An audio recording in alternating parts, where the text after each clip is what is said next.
पार हाजीपुर हो पार पटना रे बटोहिया से बीचवा में हई रे बालू रे तिया रे बटोहिया से बीचवा में हई रे बालू रे तिया रे बटोहिया उहो बालू रे तिया में गंगा अजियलन रे बटोहिया से बहे लगल निर्मल गंगा धार रे बटोहिया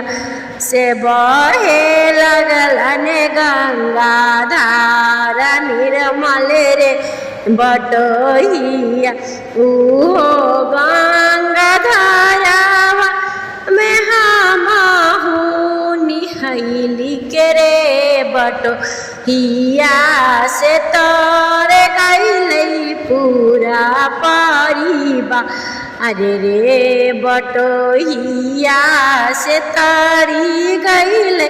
पूरा परिवार रे बटोहिया।